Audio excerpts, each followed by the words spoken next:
¿Cómo están? Qué gusto tenerlos aquí en una nueva temporada de La Cepetera. Me presento por si no me conocen, mi nombre es Luisa Fernanda Rodríguez y hoy yo les doy la bienvenida a este podcast en donde hablamos de todo lo que tiene que ver con el teatro, donde platicamos con creadores creativos, ejecutantes, gente de la planta técnica de los teatros y todos aquellos que tienen que ver con el quehacer teatral. Hoy estoy muy emocionada porque nos viene un programa de lujo. ¿Pero por qué? Porque ya se nos hizo tradición. Ya se nos hizo tradición que las temporadas inicien con la Compañía Nacional de Teatro. Así que hoy tenemos dos grandes invitados que vienen a platicarnos acerca de qué es lo que viene para este primer semestre del año para la Compañía Nacional de Teatro. Pero además no me encuentro sola, está conmigo mi querido Enrique Saavedra. Bienvenido. Hola, ¿cómo están? Muy buenas tardes. Pues muchas gracias, estoy muy emocionado por poder comenzar una nueva temporada de La Cepetera y hacerlo de esta manera. Claro que sí, él también es parte de la ACPT, ya lo han de haber visto en alguna de las otras temporadas del podcast, que recuerden que pueden visitar a través de las plataformas digitales, ya sea YouTube o Spotify. Y bueno, ya vámonos a lo que nos urge, que es nuestros dos grandes invitados. Primero tengo a Simón Franco, quien es dramaturgista de la CNT. Bienvenido, Simón.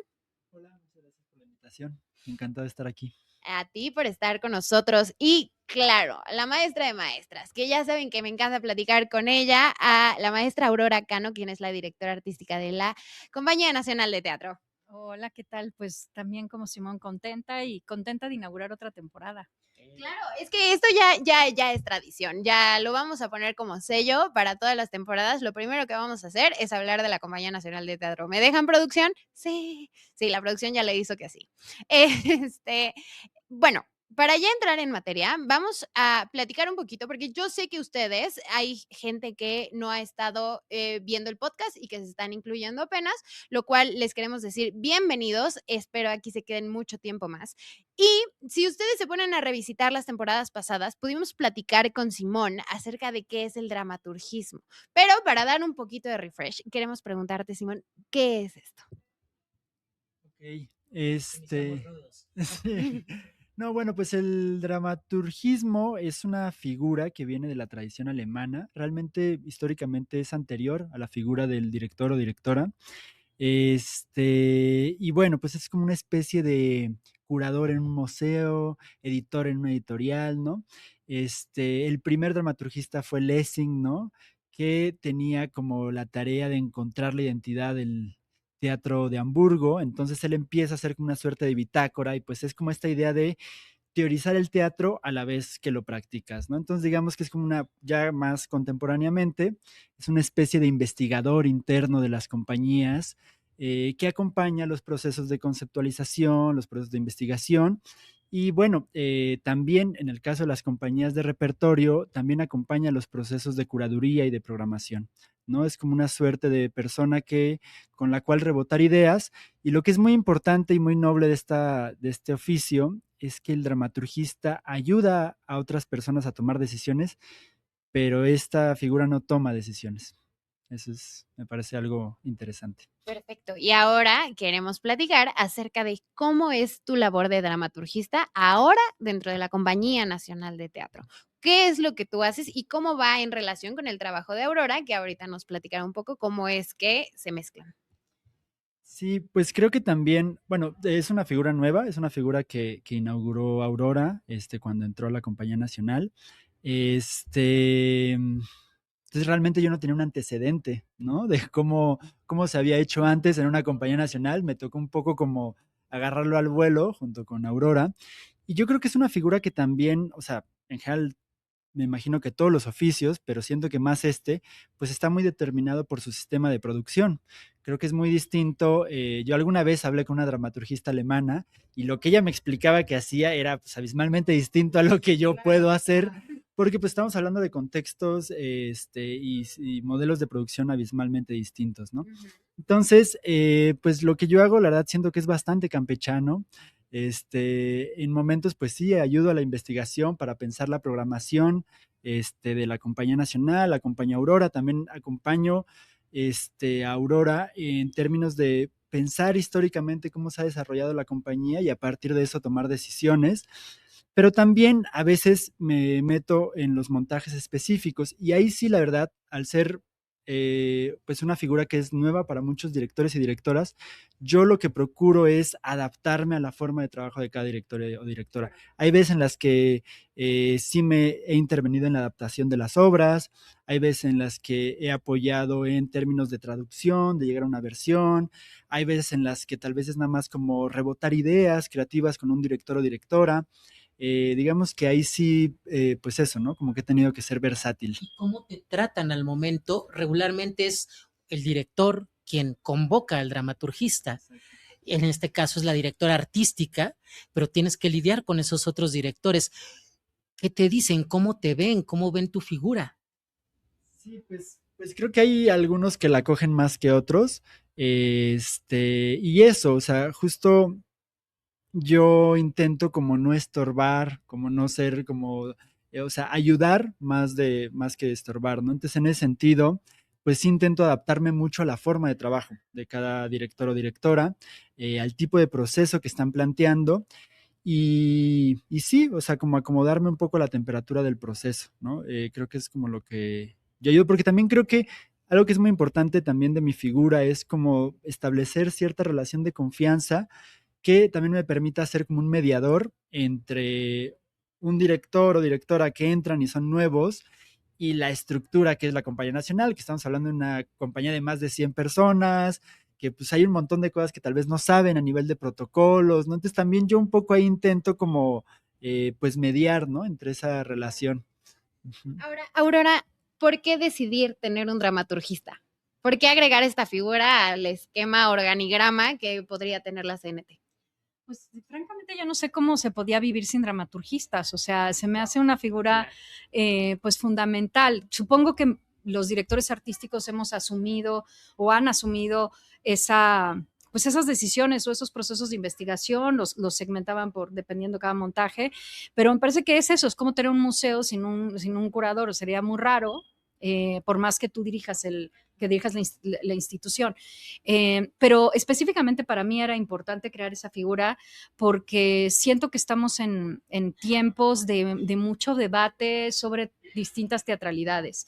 Y yo no quería llegar a imponer una única mirada de cómo ver el teatro, de cómo hacer el teatro, ¿no? Tradicionalmente sí ha sido un poco en el mundo que los directores artísticos sí imponen una manera o una mirada, ¿no? Algunos deciden que esa mirada sea más abierta o menos abierta, pero sí hay como una mirada sobre el teatro, sobre qué tipo de teatro, sobre qué tipo de repertorio o cuáles son las metodologías con las que uno se siente cómodo, el tipo de directores. Pero como a mí me gusta la diversión, yo me gusta que sea lo más variopinto y lo más diverso. Y yo lo que tenía clarísimo es que no quería llegar yo a imponer como una sola manera de ver el teatro. Entonces, para mí era importante no solo que hubiera un dramaturgista, sino que fuera de una generación muy distinta que la mía, claro. Que fuera alguien muy joven, que viniera del mundo de la investigación, como es el perfil de Simón. Yo entrevisté a varios chicos y chicas para ver cómo estaban dialogando, porque obviamente traen otro tipo de discursos, otro tipo de estéticas, y yo quería que fuera algo muy distinto a mí. Entonces, de alguna manera, yo siempre digo que pues la idea era pelearnos desde el principio y nos la pasamos, o sea, nos la pasamos discutiendo, pero es intencional, es decir, obviamente uno como director, pues tú tienes una mirada ya pues de mucha más, a lo mejor experiencia por una cuestión generacional, ¿no? Pero pues también como no cerrarse a de pronto, pues aunque sea algo que a uno le genere algún tipo de desconcierto, pues poder escuchar otra mirada y otras cosas, ¿no?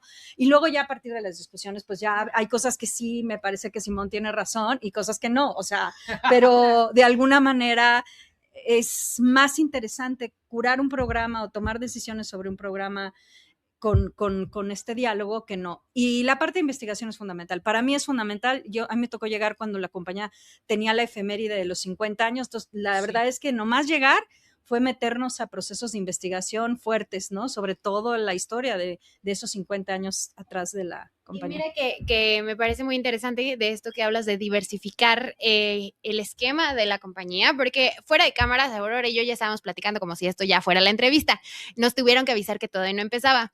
Y hablábamos, por ejemplo, de esta necesidad de dar una variedad también al teatro público, ¿no? Y hablábamos, por ejemplo, del National Theatre de Londres, en donde ellos no tienen esta brecha de cómo se tiene que hacer el teatro público, ¿no? Que no tienen esta brecha de cómo se tiene que hacer solamente el teatro, sino también puede haber teatro o puede haber teatro que esté entre las dos.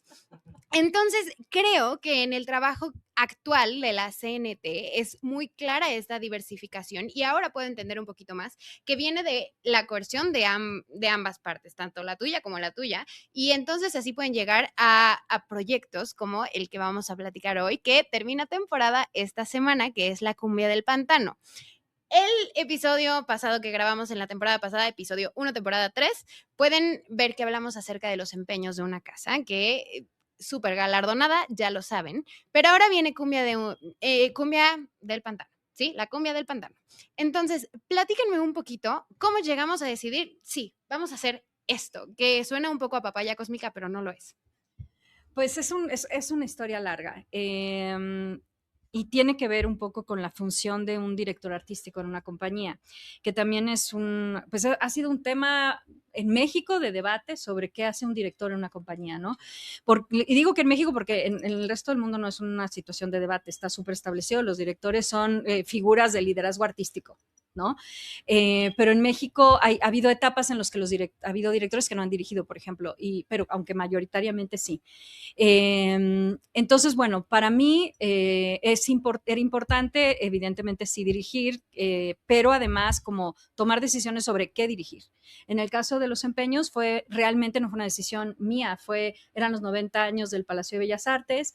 La idea era que se inauguró con Juan Ruiz de Alarcón, con La Verdad Sospechosa, y siempre en las efemérides se hacía eso, ¿no? Y a mí se me pidió que hiciera eso, y yo les dije, bueno, pero es que no hemos hecho a Sor Juana, y tenemos 2 clásicos del 17, hagamos a Sor Juana. Pero de alguna manera no es un proyecto que surgiera de mí como directora de querer hacer, sino que más bien yo dije, era para celebrar el Palacio. Claro. Pero La Cumbia del Pantano sí es un proyecto de investigación que yo tenía anterior, de hecho es por el proyecto por el que me dieron el Sistema Nacional de Creadores.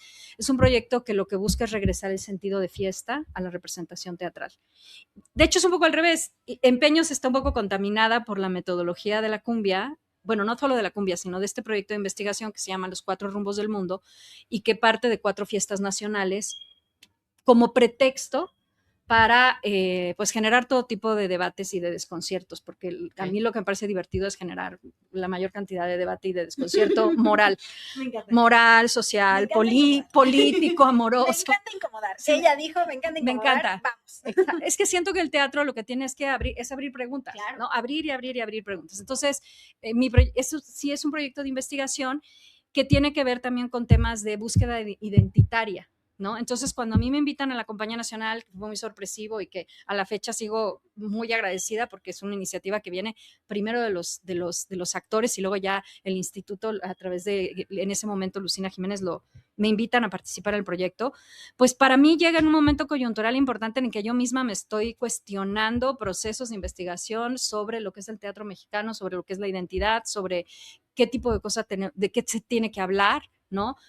Y estoy en esa investigación yo adentro cuando viene esto. Entonces, obviamente, pongo en pausa todo el proyecto de investigación, hago los primeros años en la compañía, que hago otras cosas, dirijo otras cosas, y de repente sentí que ya era el momento de poder probar hacer esta primera obra que tenía que ver con la Fiesta de la Candelaria, por eso también estamos representando en febrero, y que, o sea, sabíamos que la temporada iba a abarcar el mes de la Candelaria, y bueno, a partir de todo eso es que yo pienso también que es un tipo de teatro público porque abre esos debates públicos de una manera, digamos, grande, que desde un teatro independiente sería muy difícil por lo que implica visualmente, por lo que implica en la cantidad de... Es un proyecto... Gente, sí, el tipo de... Son 32 en escena, incluidos músicos, en fin. Entonces, pues sí, ahí viene esta decisión de alguna manera, sí tuvo que ver. Y también a la hora de entrar, pues yo entré con un proyecto que tenía 3 líneas curatoriales muy claras desde el principio, que una es repertorio universal, que son los grandes clásicos, patrimonio dramático nacional, o sea, escritura nacional, incluido el patrimonio poético también, y luego creé esta línea que se llama dialéctica de la diversidad, que cuando yo la propuse, pues tenía que ver con estas investigaciones de qué es el teatro mexicano, qué es imposible de definir qué es lo mexicano, es demasiada multiculturalidad como para poder definirlo, es totalmente indefinible, pero al menos que la Compañía Nacional tuviera un laboratorio de investigación sobre identidad y diversidad. Entonces, esta línea curatorial tiene ya otros 3 obras que se estrenaron del Teatro de Arte Mexicano, que fueron Fruto en la Sequía, La Conversión del Diablo y Yaleteo, que tienen estas características de buscar historias locales, de hablar de México, de lo histórico, de los mitos, de las leyendas, pero también de los debates actuales. Y, o sea, y La Cumbia del Pantano entraba como un cuarto montaje en esta línea. Ok. ¿No? Y bueno, específicamente es una obra que se representa a punta de cumbia. Ahora, Simón, ¿cómo es que llega Cumbia del Pantano a lo que tú haces dentro de la CNT? ¿Cuál es tu labor hablando específicamente de este montaje? Bueno, pues en principio Aurora me compartió el texto y lo platicamos, lo dialogamos, también veíamos cómo dialogaba este proyecto con la línea de dialéctica de la diversidad, pero también hay o sea, algo que creo que es importante mencionar, es que cuando estaba Cumbia del Pantano en proceso, yo estaba dirigiendo un proyecto de poesía, entonces la verdad es que como que a nivel, o sea, yo siento que yo llegué como pues que será como el último mes de proceso, ¿no? De la cumbia. Entonces, hubo una parte del proceso en la que yo no estuve tan intensamente. Eh, pero sí, pienso que principalmente en este caso, o sea, por ejemplo, con la confianza que hay con Aurora y el diálogo que hemos ido creando a lo largo de estos años, pues sí, es mucho como de rebotar ideas, yo le cuento mis impresiones sobre el texto, sobre también ciertas cuestiones como políticas, de interpretación, temas que creo que pueden ser sensibles, ciertos temas de estructura, ¿no?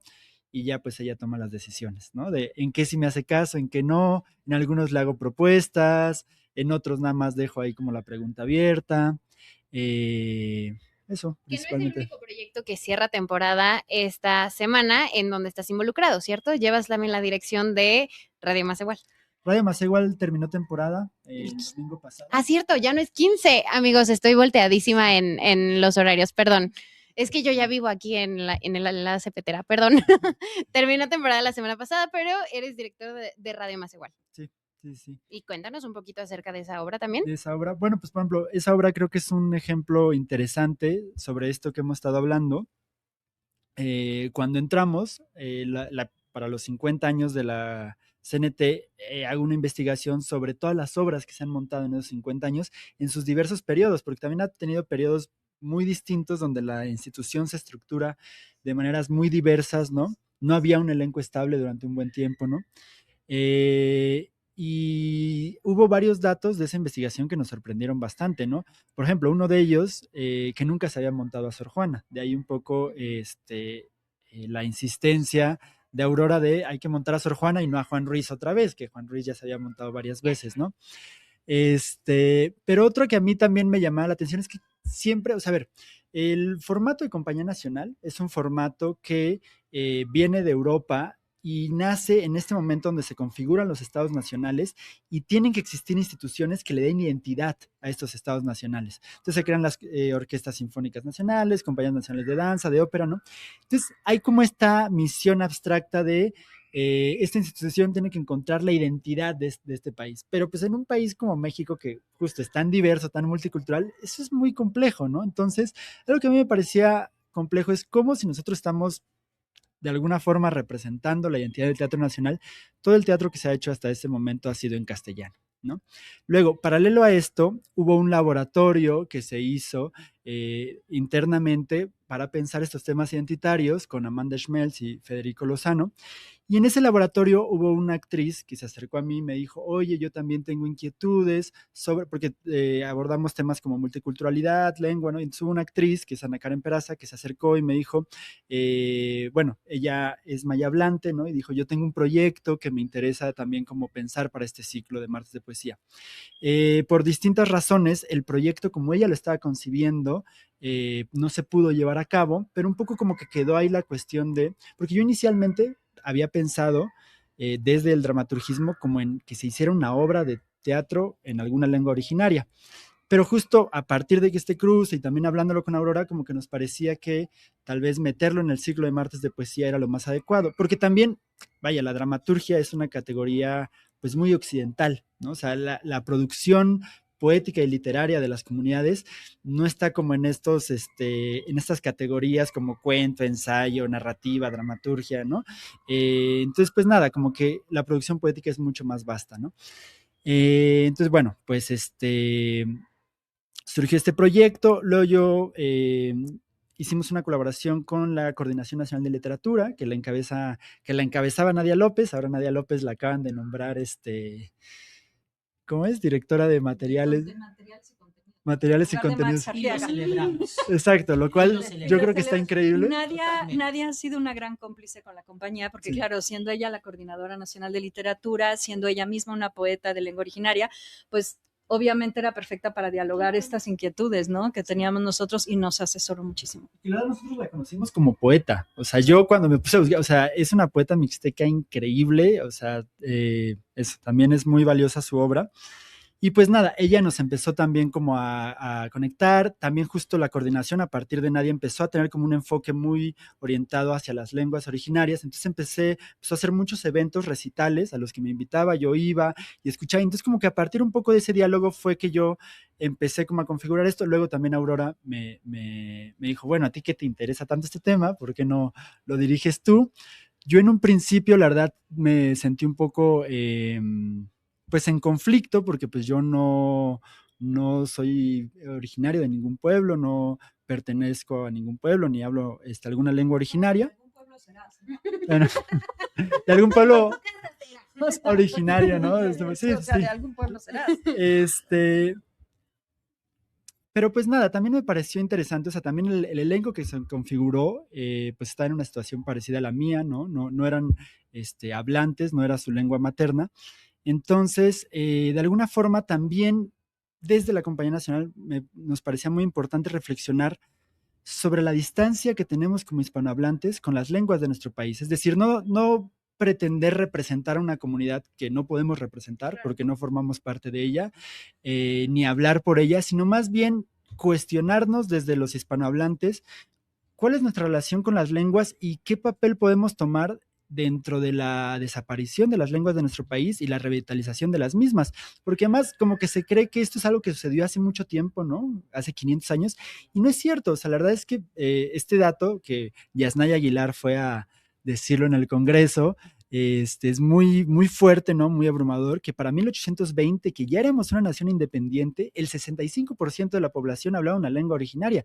Es decir, la Nueva España era una sociedad mucho más multilingüe que el Estado mexicano contemporáneo, ¿no? O sea, entonces, o sea, muchas y muchos de nosotros tenemos abuelos, tatarabuelos que fueron hablantes de estas lenguas, pero pues es algo que como que se fue perdiendo, ¿no? Entonces, nos parecía muy interesante como hablar un poco de esa ausencia y de cómo también a veces las ausencias de alguna forma son identitarias. Entonces, bueno, ya me desvié, pero el proyecto concretamente, tomamos poesía de 4 poetas mexicanos contemporáneos, Rosario Patricio, Miquea Sánchez, Uber Matigua y Elvis Guerra en lengua zapoteca, mije, zoque y mepa. También hay momentos en náhuatl, en chinanteco, y pues es como un programa de radio que nos va conduciendo por la poesía de estas personas y abriendo estas preguntas que te decía, ¿no? ¿Y qué pasó con el público? ¿Qué ¿Cómo pa- lo recibió? Pues ¿Cómo nosotros- recibe la escucha? Porque además esta propuesta de poesía en la Compañía Nacional de Teatro, pues es eso, es abrir la escucha. Pues la verdad, nosotros, siendo muy sincero, teníamos un poco de pánico de cómo lo iba a recibir el público. En un momento dijimos, tal vez nos van a funar, pero no, la verdad es que todo lo contrario, la respuesta ha sido muy, muy afortunada. Sí.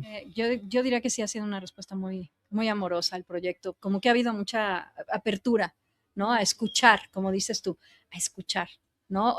Poesía. Antes con la Coordinación de Literatura habíamos hecho ya el programa de poesía contemporánea de los ganadores del Premio Bellas Artes. Claro.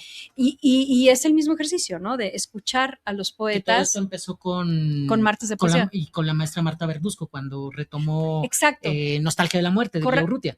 Sí, de hecho, ella lo tenía antes de que nosotros llegáramos, pero entonces cuando yo tuve la primera conversación con la maestra Verduzco y que ella me decía de los contemporáneos y de su interés en la poesía, yo le dije, sí, pero hay que estructurarlo dentro de un espacio específicamente dedicado a la poesía, que no sea un montaje, sino que haya un canal, un espacio, un día de la semana, que son los martes, que se dediquen a que la casa ofrezca diferentes cosas de poesía. Acabamos de estrenar los sonetos de Shakespeare también, que se llama de Amor y Oscuridad, que es un proyecto de 3 actrices de la compañía alrededor de los sonetos de Shakespeare, que no tiene nada que ver con Radio Macegua. O sea, es decir, que lo que nos interesa es abrir como ese espacio para que haya todo tipo de poesía y todo tipo de públicos, ¿no? Porque, pues sí, son públicos muy distintos, quien viene a ver Radio Macegua y quien viene a ver los sonetos de Shakespeare, pero nuestra ilusión es que se crucen, que eventualmente sean el mismo público, o sea, el mismo público pueda ver contenidos tan diversos, ¿no? De poesía. Claro, y sería maravilloso porque la cartelera de la CNT es completamente vasta.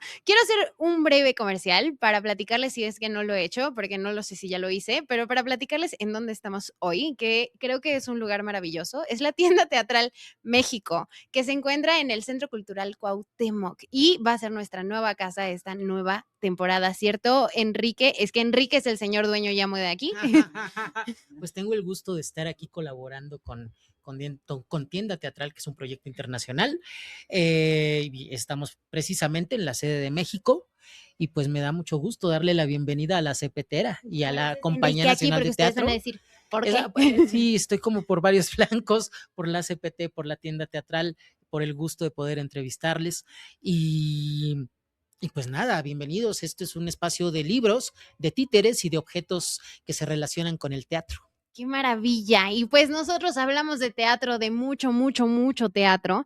Y quiero darle cabida a un poquito más de la cartelera. Ya hablamos de Radio Macegua, ya hablamos de La Cumbia del Pantano, pero si usted ya vio el primer capítulo de la tercera temporada, o sea, la temporada pasada, recordará que le platiqué un dato curioso de Aurora Cano.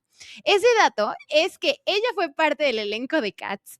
Y no lo voy a dejar de decir. Yo sé que me están haciendo caras en producción de que lo hice. No lo voy a dejar de decir.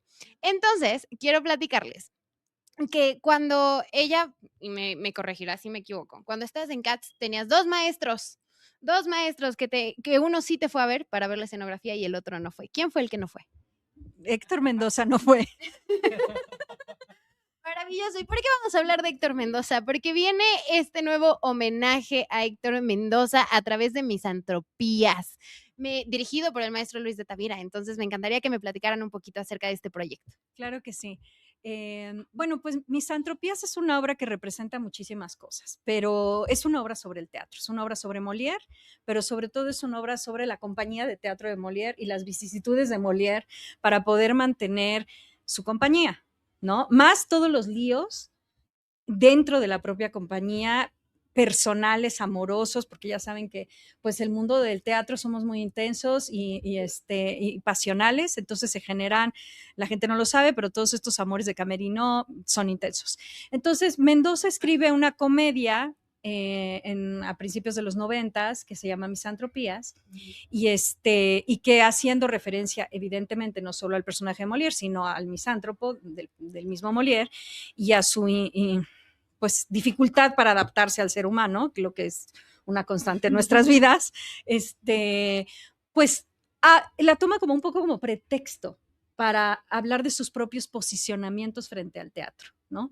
Y algo muy propio del maestro Mendoza y muy de la razón de la por qué no me fue a ver a Cats. Claro. Aunque debo decir que Margules sí me fue a ver, que lo que es más desconcertante todavía. Sí. Pero bueno, claro, Margules era mi maestro de dirección y Mendoza era mi maestro de actuación. Fue a ver el sistema hidráulico que estaba en la escenografía de Cats. Sí, él quería ver el sistema hidráulico, el hidráulico que subía. Pero bueno, siempre hay estas discusiones sobre el teatro y estos pleitos sobre el teatro que debe ser de una manera o de otra y lo que hablábamos, estos divorcios entre lo público y lo comercial y demás. Pero yo que he tenido la fortuna de trabajar en los dos ámbitos, pues considero que cada uno tiene sus exigencias y sus maravillas, ¿no? Y en ese momento, pues Mendoza hace esta obra en la que pues él se posiciona con todas sus obsesiones, sobre todo sus temas sobre lo que un artista, cuál es la relación que un artista debe tener con la profesión. Creo que es uno de los temas que también están en Misantropías, ¿no? Su absoluta coherencia e inflexibilidad para ciertos temas porque los considera que son una traición al propio arte teatral. Y entonces toma el personaje de Molière, pero en realidad está reflejando su mirada del teatro, ¿no? Y a mí me tocó ser parte del primer elenco de esa obra. Yo hacía el papel de la ingenua, que es Elianta, y hace 35 años, cuando algo de ingenuidad me quedaba, aunque no mucha, pero algo. Y pero lo más curioso es que era una obra protagonizada por Luis Rábago, que después ha habido este montaje que vamos a hacer ahora, dirigida por el maestro de Tavira, es el tercer montaje de Misantropías, pero Luis Rábago siempre ha sido Molière. En las tres versiones, wow, que son versiones muy distintas. Entonces, cuando yo llego a la compañía, yo soy gente de Mendoza y pues están pues Julieta Gurrola, Luis Rábago, Blanca Guerra, Angelina Peláez, en ese momento también Ana Ofelia, o sea, que son grandes actrices formadas por Héctor Mendoza. Y había una sensación de hay que hacerle un homenaje al maestro porque no se le ha hecho un homenaje al maestro. Entonces, había varias opciones de varias obras escritas por él y bueno, decidimos que Misantropías tenía esta otra carga y que era un homenaje sobre lo que implica mantener una compañía y por supuesto el alumno lógico para invitar a dirigirla pues era Luis de Tavira, que es que fue uno de sus grandes, digamos, cómplices y su alumno.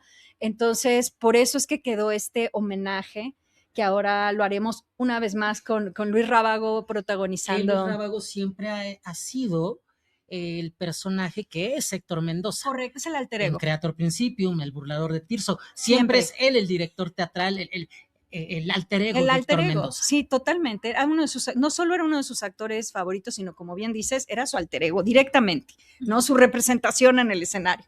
Entonces, por eso, de alguna manera, pues para el público es una comedia, se van a divertir, es una comedia que pasa en la Francia del Rey Sol, el siglo XVII, en medio de harto corset y harto maquillaje, pues unos desastres políticos, amorosos. Es una obra también sobre la traición.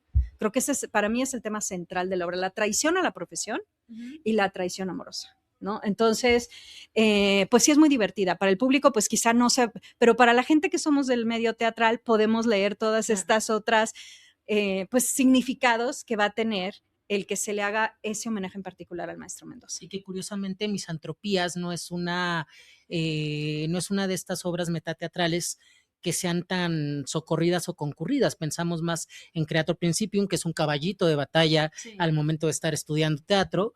Creator Principium, El burlador, Actuar o no. Todo es teatro didáctico. O sea, él dedica una gran parte de su vida. No tanto, ¿no? No. Está más escondida. Está más escondida y sin embargo creo que tiene mucho que decir en términos de didáctica teatral. Claro.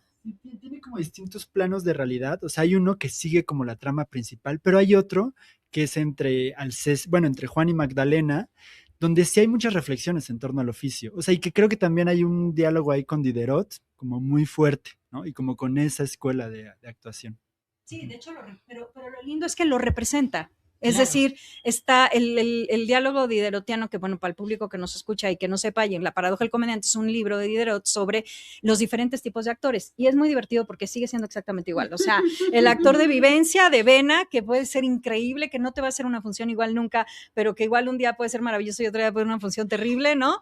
Y que no tienes mucho control sobre como tú como director. Y el actor de forma, ¿no? Que te va a hacer las cosas siempre igual, ¿no? Que a lo mejor no va a tener esa chispa o esa espontaneidad, pero te da una cierta estabilidad. Entonces hay este libro, pues que los teatreros conocemos, sobre estas diferencias y sí, efectivamente, en Misantropías, el maestro lo pone en acción a través del personaje de Magdalena, que se enoja mucho con una actriz naturalista que quiere llorar de verdad, ¿no? Entonces, de alguna manera es más didáctico, sin ser didáctico, ¿no? O sea, sin que sea la intención, porque pues como el buen teatro lo ves suceder.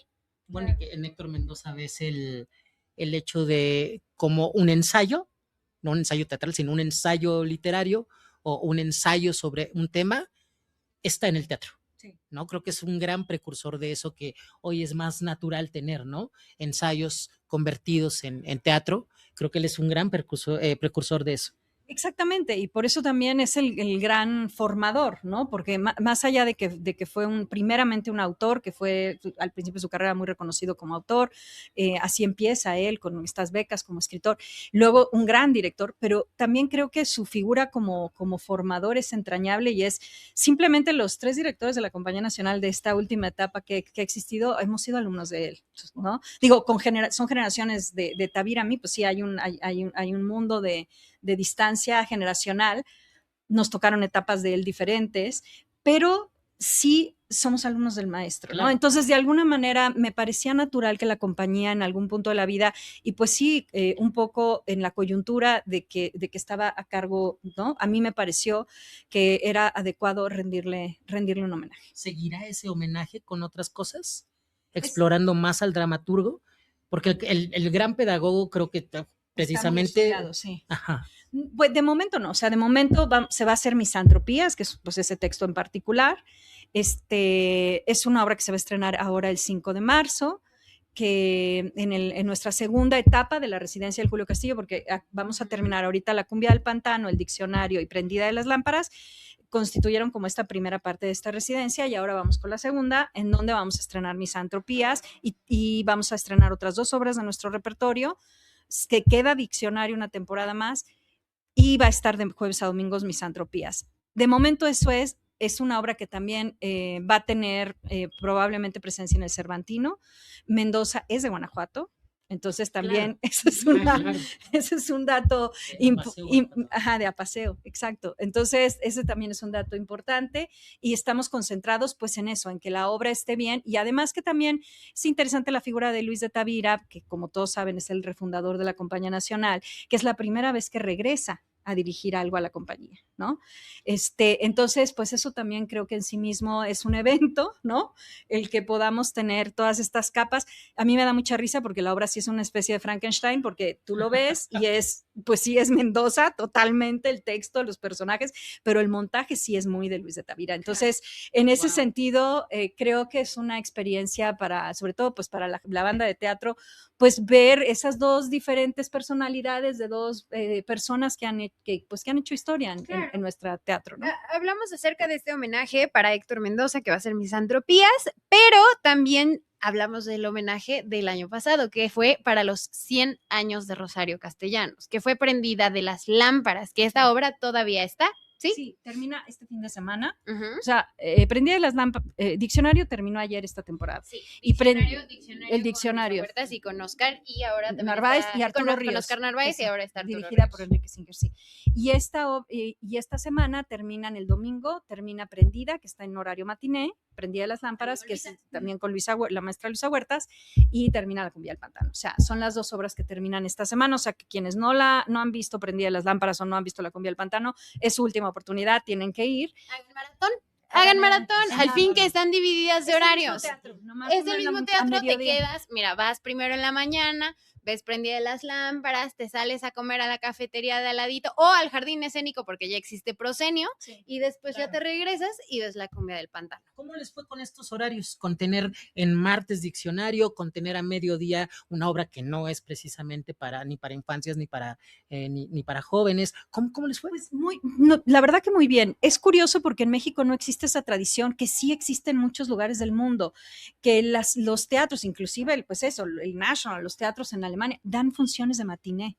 Siempre, sí, que no son infantiles, o sea, no necesariamente matiné significa para niños, pero en México matiné significa para niños. Sí. Entonces, de alguna manera estamos como abriendo una otra posibilidad. ¿Sabes qué también funciona muy bien con la gente mayor? Porque a veces ya salir de noche, la ciudad, el frío, o sea... Porque no los puedes enfriar porque se enfrían. Claro, sí, claro. Sí. Y trasladar. Sí, entonces, pues es una oportunidad, yo creo, en una ciudad que no necesariamente es fácil para la gente de la tercera edad también, como que tener también repertorio de la compañía en estos horarios está bien. Ahora en esta nueva temporada vamos a tener La mañana debe seguir gris, que dirige Sandra Félix, que es de la novela de Silvia Molina, que es muy linda, va a estar en estas matinés. Vamos a seguir con Diccionario los martes y vamos a tener en el sótano del teatro Rose, que me parece también muy importante de mención. Es un monólogo que se estrenó hace muchísimos años de una mujer judía que está en duelo por el asesinato de una niña palestina. Y es una obra que tiene muchísimos años, pero cada minuto es más pertinente y más relevante y llora uno más. Entonces lo hace extraordinriamente Amanda Schmelz. Es una joya. He tenido oportunidad de verla y también ya la han ido viendo generaciones, ¿no? Se ha empezado a hacer eso. La hemos ido viendo generaciones. Mencionar la última parte de Proyecto Espiral, que viene Electra, correcto, ¿cierto? Viene Electra con todo. Ya tenemos el capítulo 1 que fue Ifigenia en Áulide, el capítulo 2 que está basado en el Agamenón, pero que se llamó Más vale morir, y viene el capítulo 3, porque para los que no saben, en el primero, pues el padre sacrifica a la hija para ganar una guerra. En el segundo, la mamá, pues tiene que matarlo porque le sacrificó a la hija. Yo es que no puedo dejarlo ver desde otro punto de vista más que el de Clitemnestra, cómo no lo matas. O sea, y en la tercera parte, no es que lo quiera uno spoilear, pero está escrito hace 2500 años y ya todo el mundo un poco sabe la historia. Que ya lo hubieran visto. Ajá, los hermanos pues están un poco desconcertados, Electra, Orestes y Crisótemis están un poco desconcertados de que pues la madre les haya matado al padre, ¿no? Y tomarán, no lo voy a spoilear, aunque todo el mundo sabe qué es lo que pasa en Electra, pero no lo voy a spoilear, pero esto de hacerlo en capítulos era importante para nosotros, contar toda esta historia que es muy conocida de los Atrídas, porque tiene que ver con la guerra, tiene que ver con la venganza, tiene que ver con la violencia, que son temas que tenemos muy a flor de piel, pero es una historia que además escribieron los 3 dramaturgos más importantes de la historia, o sea, Sófocles, Eurípides y Esquilo, ¿no? Claro. Entonces nosotros queríamos contarla en capítulos de 1 hora, sí tiene un poco una estructura de serie, ¿no? De ir contando, pero escrita, una parte la escribe Eurípides, que fue la primera parte, la segunda parte está basada en Esquilo, pero fue una adaptación moderna, la tercera es Sófocles, o sea, Electra es la versión de Sófocles, porque hay varias versiones, y la cuarta va a ser Euménides, que es de Esquilo y que la va a dirigir Mauricio García Lozano. Entonces, y también se estrenará este año, pero vamos de a poquito contando la historia, el público puede ir y de hecho, el 1 y el 2 se representan el mismo día, ven, tienen luego un café y luego ven lo que sigue en la historia, pero cada uno está contado de una manera totalmente distinta, porque son 4 directores muy distintos, ¿no? Y esa es la idea. Que regresamos un poco al punto de inicio de esta conversación, en donde hablamos acerca de crear nuevos públicos y públicos que se puedan reencontrar entre sí y entonces encontrar nuevas propuestas, ¿no? El tener este proyecto Espiral, que a mí me parece una genialidad, te permite a ti ser público tal vez de un director, pero cruzarte con los demás para que te terminen de contar el chisme completo de cómo están desconcertados. Es que la palabra me encantó. Me desconcertó que me mataran a mi mamá. Desconcerto. A mi papá. Sí. A mi papá. Sí. Luego la mamá, luego bien más adelante. Porque mamá mató a papá. Pero claro, sí, es como un gran, son tremendas, ¿no? Cada capítulo es más tremendo que el que sigue, porque se va acumulando la espiral de violencia y de venganza. Claro. Entonces, hasta que llegas al juicio, que es Euménides, en donde ya de plano Atenea dice, esto está muy difícil, ya no sé, o sea, no sé quién puede ser juez, ¿no? Que esa es una frase de Esquilo de quién puede ser juez y cómo le vamos a hacer. Y de hecho es importante esa frase, porque a partir de ahí Atenea decide que va a abrir el juicio de manera pública y ahí nace la democracia en la historia del mundo, ¿no? En Atenas empieza la democracia a partir de que Esquilo escribe Euménides, ¿no? Y se decide que las cosas se van a discutir de una manera pues más amplia. En fin, viene Electra, que la dirige Esther André. Esther André es una directora mexicana que, a pesar de ser mexicana, ha vivido en Grecia gran parte de su vida. Y tradujo. Su familia es griega, sus hijos son griegos, ella habla griego, ella hizo una versión que tradujo directamente del griego contemporáneo. Que haya nuevas traducciones de los clásicos griegos. Del griego contemporáneo, porque el griego clásico ya es un nivel de dificultad. Y entonces, pues, Esther André dirige Electra, que se suma a estos 3 capítulos, ¿no? Y esto se representará en nuestra casa, en la sala Héctor Mendoza, justamente, que así sobre Francisco Sosa, sí, en Coyoacán. En Coyoacán, y que por algo la sala se llama así, y pues se irá sumando y podrán primero verán Electra, estará una temporada, unos días, un tiempo solo Electra, y luego ya se podrá ver el combo de 1, 2 y 3. ¡Padrísimo! Me encanta esta idea. Bueno, pues se nos acabó el tiempo. Yo sé que a ustedes les encantaría escuchar más y más de la Compañía Nacional de Teatro, pero para eso vendrán más temporadas, para que puedan ser nuestros padrinos de primer capítulo de temporada. Querido Simón Franco, muchas gracias por estar aquí. ¿Algo que quieras compartir antes de irnos? No, pues nada, que celebro mucho a la ACPT y a toda la comunidad de críticas y críticos. Creo que es muy importante, como desde el dramaturgismo, pues eso, que el teatro se teorice, se piense, se registre, se cree archivo a la vez que exista y se presente. ¿Qué Entonces, tipo de obra, cuando llega a tus manos, dices, esta es la mía, sí, de aquí soy? ¿Qué tipo de obra, qué tipo de texto, cuál te ha gustado más, qué prefieras por tus intereses, por tus inquietudes? pues la verdad, así, muy, muy personal, que es un poco, sonará chistoso. A mí me interesa mucho el teatro que no parte de un texto, ¿no? Como el teatro que sucede en procesos de laboratorio, ¿no? Que se va creando, o sea, que la escena y la dramaturgia suceden a la par. Ujú. Creo que esa tradición a mí me parece súper interesante y que es un poco, siento, nuestra tradición latinoamericana, ¿no? La tradición de creación colectiva. O sea, hay pocas tradiciones teatrales que son realmente latinoamericanas y creo que esa es una de ellas.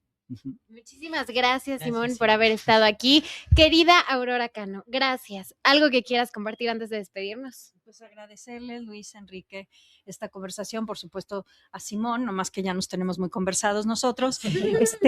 Agradecer a todo el equipo, chicos, gracias por recibirnos, a la ACPT, Gustavo, de verdad, como dice Simón, es importantísima la mirada de ustedes hacia el quehacer que hacemos desde nuestra locura y pues invitar a toda la gente que nos escucha a entrar a las redes de la Compañía Nacional, que es CN Teatro MX, ¿no? A partir de eso pueden entrar a ver toda la programación, perdón, porque es mucha, no hablamos, pero tenemos muchas actividades en los estados, las obras todas están yendo a giras.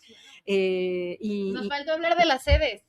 Tenemos las sedes, Empeños va a ir a varias de las sedes, Diccionario también va a ir, Radio Macehual también va, o sea, Macehual, perdón, estamos por todos lados y eso solo lo pueden ver en las redes, porque ahí ya se ve en qué ciudad estamos, con qué obra llevamos a cada lugar, y también llevamos talleres, hacemos encuentros, etc. Y que ahorita que muy justamente Luisa decía que para quienes no nos han visto, para quienes no han consultado los anteriores episodios, pues un poco quizás sea pertinente decir, Aurora, es imposible que donde tú vayas no haya música, ¿no? Sí, bueno, o sea, sí. no, quizá haya quien no ubica de manera completa el por qué eres una mujer de música, además de ser una mujer de teatro.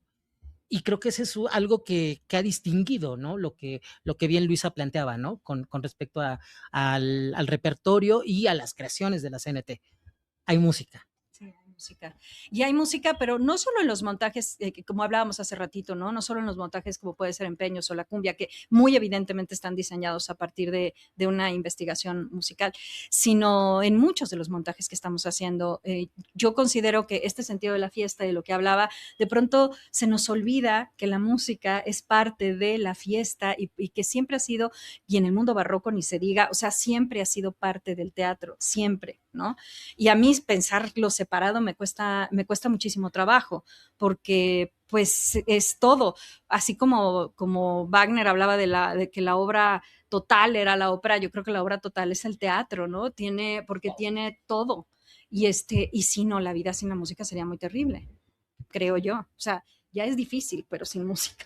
Claro que sí. Y sin teatro, pues Gracias, imagínate. Aurora. Pues bueno, muchísimas gracias, Simón Franco, muchísimas gracias, Aurora Cano, muchísimas gracias, Enrique Saavedra, por estar conmigo en este episodio. Gracias a ti, Luisa.